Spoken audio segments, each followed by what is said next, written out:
사랑하는 성도 여러분 안녕하세요. 2월 14일 화요일입니다. 함께 찬송가 365장 마음속에 근심 있는 사람 찬양하신 후에 오늘의 말씀 나누겠습니다.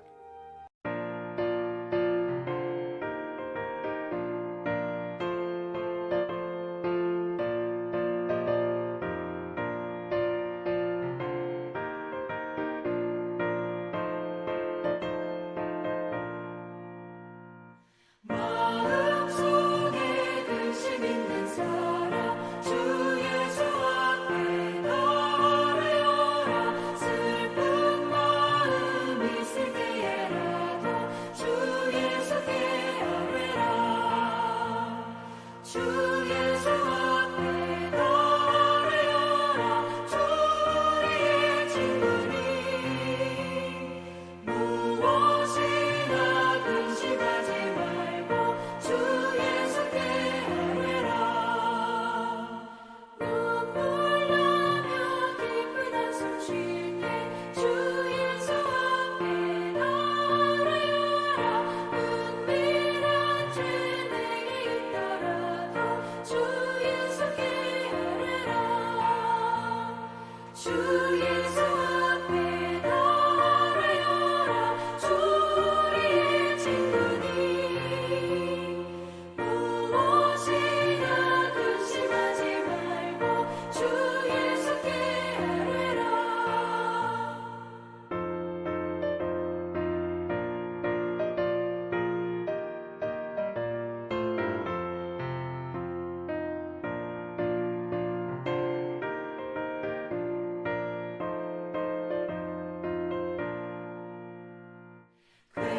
괴로움과 두려움 있을 때 주 예수 앞에 나아가라.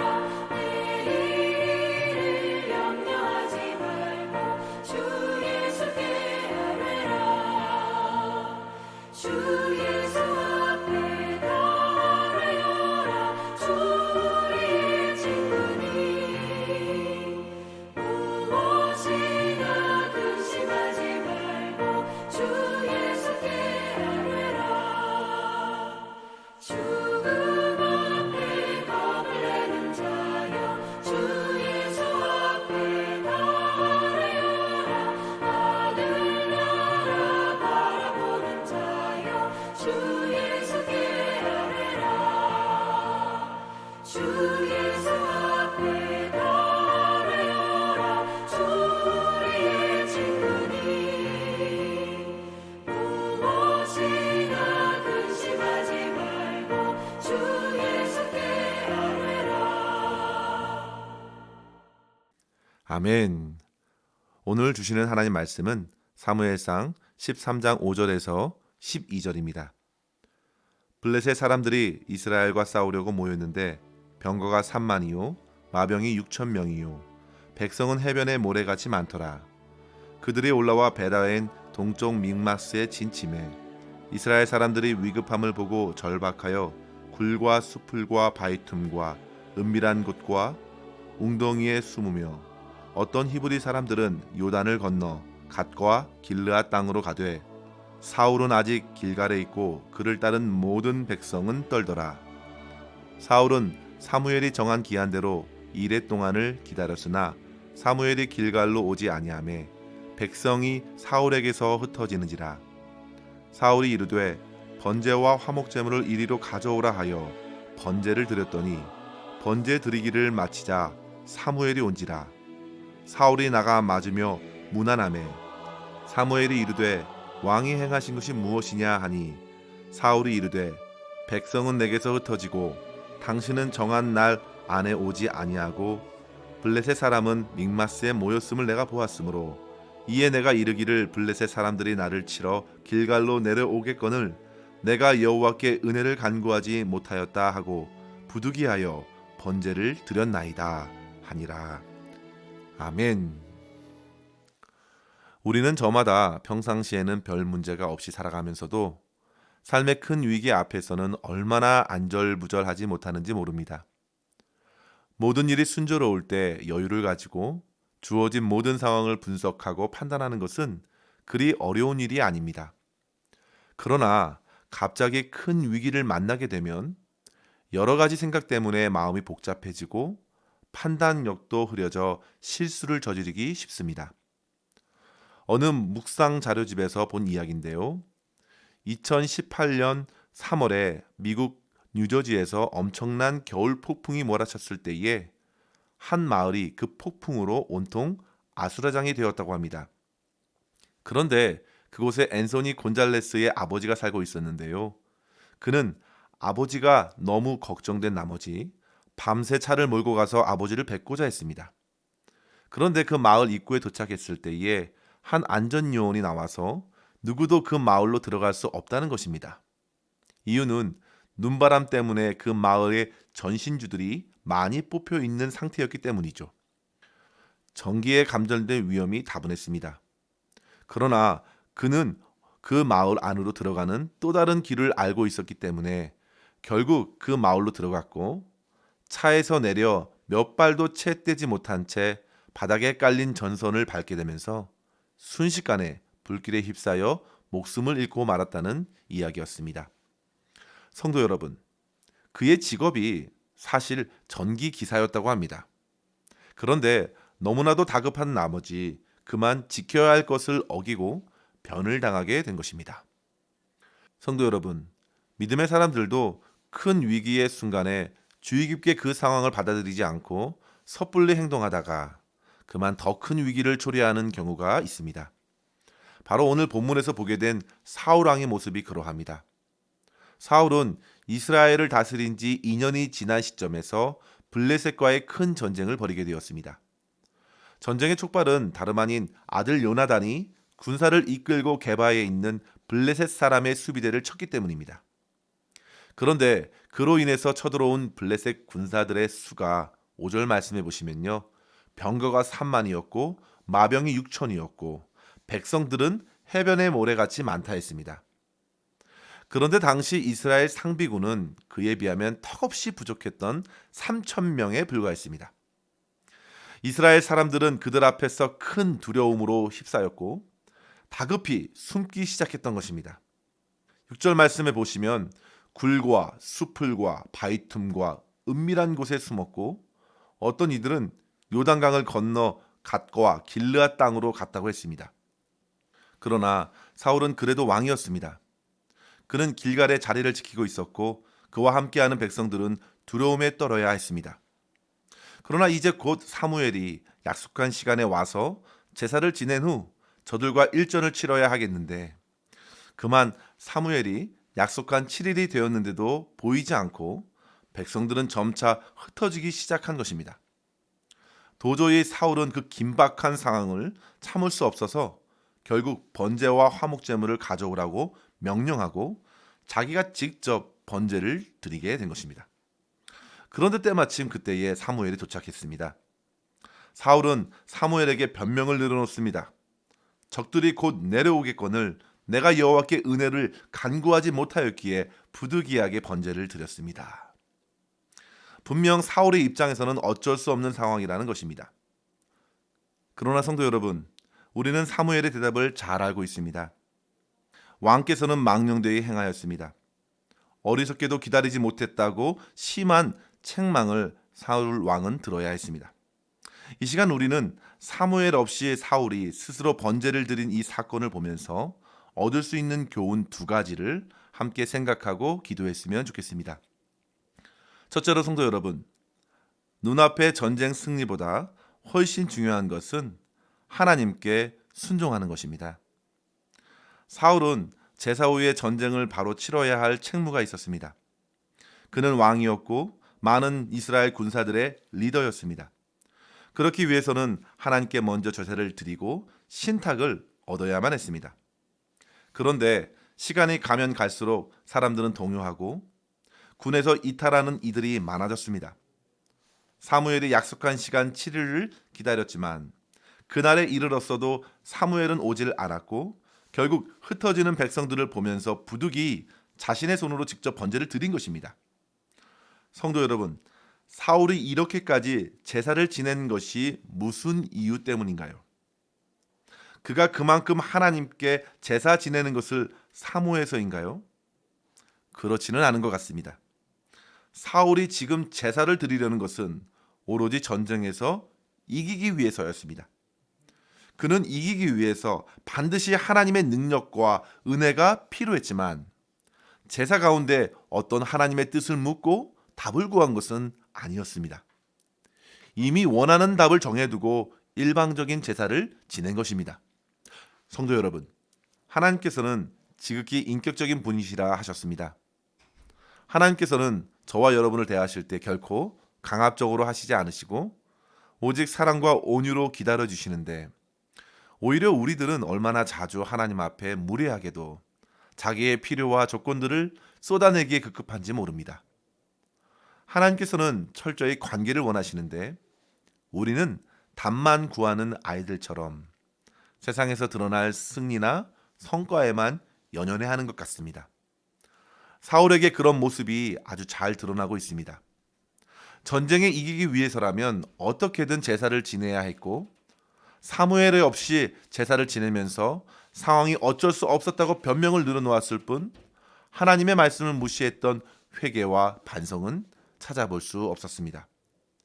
본문에 나타난 사울 왕의 행동에서 우리는 사무엘이 어린 시절에 이스라엘 백성들이 하나님의 언약궤를 가지고 블레셋과의 전쟁에서 이기려 했던 어리석은 행동과 크게 다르지 않다는 것을 알게 됩니다.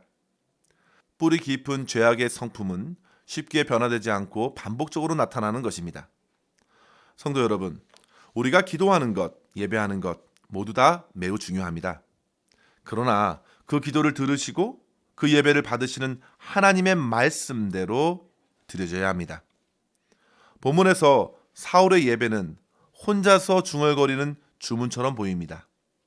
그것이 스스로에게는 위안이 되고 그의 곁에 있었던 군사들에게는 만족을 줄 수 있었어도 하나님께 영광은 되지 않았습니다. 오히려 책망과 징계를 받아야만 했습니다.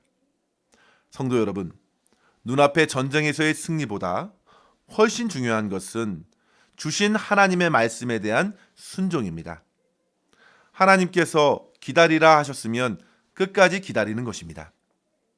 하나님의 말씀을 신뢰하여 따라야 합니다. 그것이 가장 아름다운 것이고 최선의 예배입니다. 그는 점점 흩어지는 백성들을 보면서 여러 가지 생각을 했을 것입니다. 그리고 상황에 눌려 더 이상 지체할 수 없다는 생각으로 사로잡혔을 것입니다. 한 사람이라도 더 있을 때에 제사를 드리고 전쟁을 준비하려 했을 것이 분명합니다. 그러나 성도 여러분, 이스라엘의 전쟁은 단 한 번도 숫자로 승패가 갈리지 않았다는 사실입니다. 하나님을 향한 믿음으로 승패가 갈렸습니다. 르비딤 전쟁에서 아말렉과 싸울 때에 모세가 손을 들면 이기고 손을 내리면 이스라엘 군사들은 질 수밖에 없었습니다. 이미 기도와 신앙을 통해 승리를 주시는 하나님을 경험했던 민족이 바로 이스라엘입니다. 기드온의 300용사로 무려 13만 5천 명의 미디안 사람들을 무찔렀습니다. 숫자의 약함은 오히려 하나님의 능력을 더욱 돋보이는 통로가 되었습니다. 중요한 것은 하나님을 향한 믿음과 말씀을 따르는 순종입니다. 사랑하는 성도 여러분, 오늘 우리의 삶에도 여러 가지 위기를 일으키는 전쟁을 겪게 될 것입니다. 순간의 승리를 위해서 말씀을 등지는 것이 아니라 하나님의 말씀을 끝까지 타협하지 말고 붙들고 순종하십시오. 반드시 하나님께서 이기게 하실 줄 믿습니다. 이러한 은혜를 풍성히 누리실 수 있기를 주의 이름으로 간절히 축원합니다. 둘째로 성도 여러분, 위기 가운데 우리는 어려운 상황에서 눈을 떼고 더욱 주 하나님만을 바라봐야겠습니다. 본문에서 사울의 시선은 불리한 상황과 사람들에게 붙들려 있었고 그의 마음에는 백성들과 같이 두려움에 사무쳤습니다.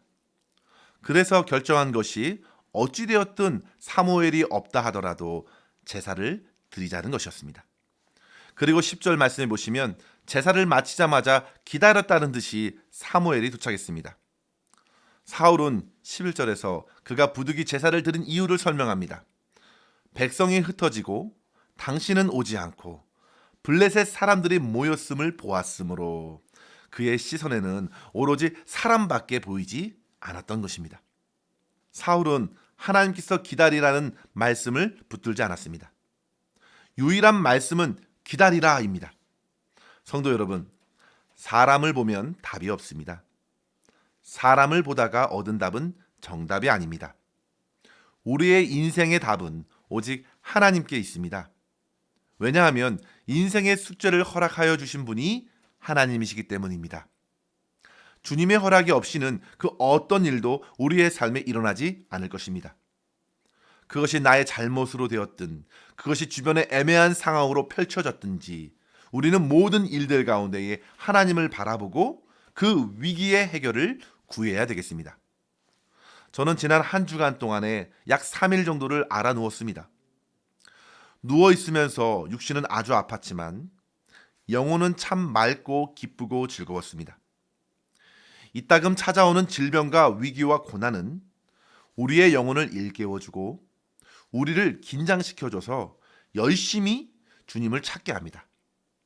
고난 중에 드리는 회개는 영혼을 맑게 하고 그 전에 의지하던 세상의 것이 얼마나 부질없는지 확연히 알게 되면서 오직 주님밖에 의지할 분이 없음을 인정하게 됩니다. 제레미 테일러의 거룩한 죽음에서 그는 병중에 있는 사람들에게 이렇게 권했습니다. 마치 그 병이 죽음으로 인도하는 질병인 것처럼 생각해야 합니다. 그러한 자세를 통해 사람은 질병을 안전하며 거룩하게 맞이할 수 있는 것입니다. 성도 여러분, 그는 주어진 병을 죽을 병으로 받아들이고 하나님 앞에 간절한 기도로서 설하고 권면하고 있는 것입니다. 사랑하는 성도 여러분, 삶의 어떤 위기에 놓여 계신가요? 주님, 저는 힘이 없습니다. 주님께서 저를 다스려 주시옵소서. 오직 주님만 신뢰합니다. 온 세상 가운데 주님보다 능하신 분이 없고 주님보다 나를 더 사랑하는 분이 없는데 누구를 의지하겠습니까? 오직 주님의 십자가의 능력으로 나를 붙드사 거룩해 하시고 모든 상황에서 주님의 영광을 구하게 하소서. 그렇게 간구함으로써 주님만 바라보시고 주께서 허락하시는 영적인 회복과 승리를 경험할 수 있는 저와 여러분 될 수 있기를 주의 이름으로 간절히 축원합니다. 기도하겠습니다. 하나님 아버지 감사합니다. 한없이 연약한 저희들을 불쌍히 여겨주시고 십자가의 사랑으로 모든 죄와 허물을 씻어주심에 감사합니다. 어려운 일 당할 때에 성급하게 다른 사람들의 말이나 내 마음 깊은 곳에 자리 잡은 두려움이 가져다주는 소리에 따라 행동하지 말게 하여 주시고 오직 하나님의 약속의 말씀을 듣게 하시고 주님께서 약속하신 대로 이루실 줄 믿고 겸손히 기다리는 인내로서 살아가게 하여 주시옵소서. 주님, 모든 상황 속에서 오직 우리 주 예수님만을 더욱 알아가기를 원합니다. 질병과 위기가 우리의 삶에 엄습할 때에 더욱 엎드려 주님의 은혜를 구하게 하여 주시고 회개와 헌신으로 우리의 영혼을 정결하게 해 주셔서 오직 하나님만 바라고 천국을 소망하는 삶으로 오늘을 살아가게 하여 주시옵소서. 오늘도 모든 순간 주님의 선하신 뜻을 붙들고 순종하기를 바라옵고 우리 구주 예수님의 이름으로 기도하옵나이다. 아멘. 사랑하는 성도 여러분, 오늘도 주 안에서 승리하시기를 바랍니다. 감사합니다.